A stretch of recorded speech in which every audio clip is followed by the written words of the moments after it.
Welcome to Talk Shop Q&A, where we tackle your tough public speaking and communication questions.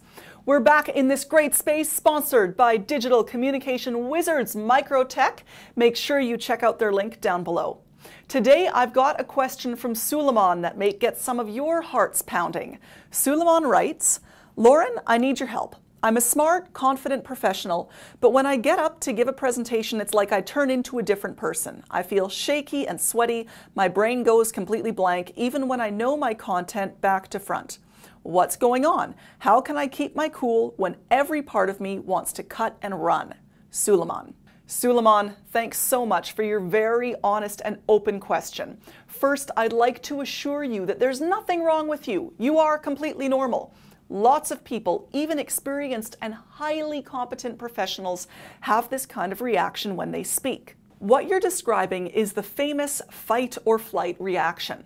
This is when your brain perceives a threat like a marauding tiger, and it goes into survival mode to either fight that tiger or flee from it.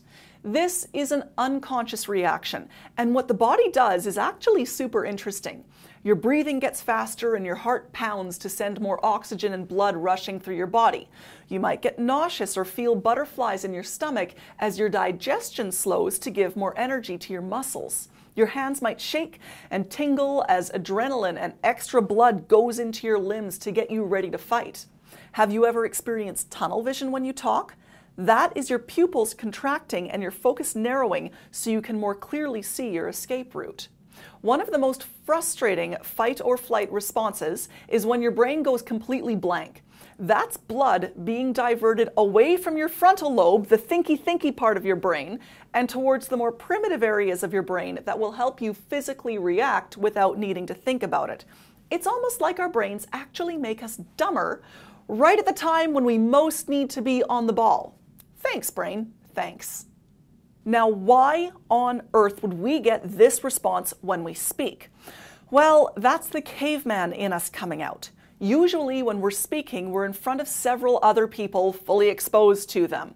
Even though it might be a room of your coworkers, your brain sees it as a mob that could potentially harm you. There's also the reality that speaking involves a lot of social risk. There's the risk that we'll get rejected by the audience, that we'll look foolish, that we'll be wrong, or that we'll embarrass ourselves. An outcast caveman was usually a dead caveman, and our brains will do a lot to prevent us from being rejected by our group. Now, unfortunately, our brains aren't terribly smart when it comes to distinguishing between the threat posed by a tiger and the threat posed by an audience. The good news is that there are a couple of steps you can take to prep yourself and get some control over flight or fight so that it doesn't control you. First, have the first 4 or 5 lines of your presentation firmly memorized so that you can get through them even when your brain goes blank. Try to become so familiar with these first few lines that you can repeat them without needing to think. Because remember, in this state, your brain ain't so good at thinking. Second, tap into the power of your breath. When flight or fight kicks in, we take lots of short, panicked breaths high up in our chest like this. You want to do the reverse, taking in long, strong breaths from your diaphragm right here around your solar plexus.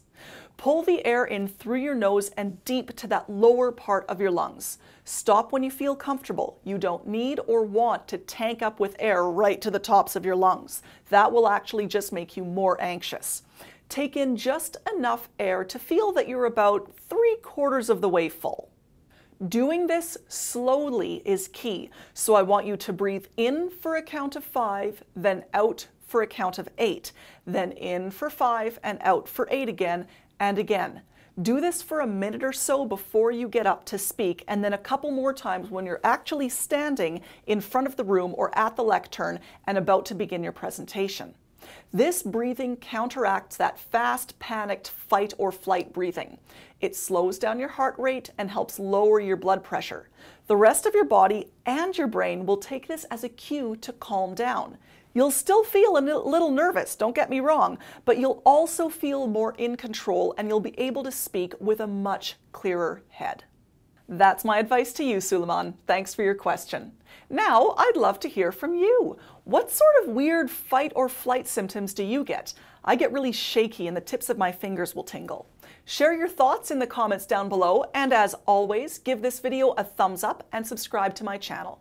And as an added bonus, if you head to laurensergi.com and sign up for my newsletter, you'll get my infographic guide to understanding speaker's anxiety, along with more tips for managing that inconvenient fight or flight response. Thanks so much for watching, and be sure to tune in to the next episode of TalkShop Q&A.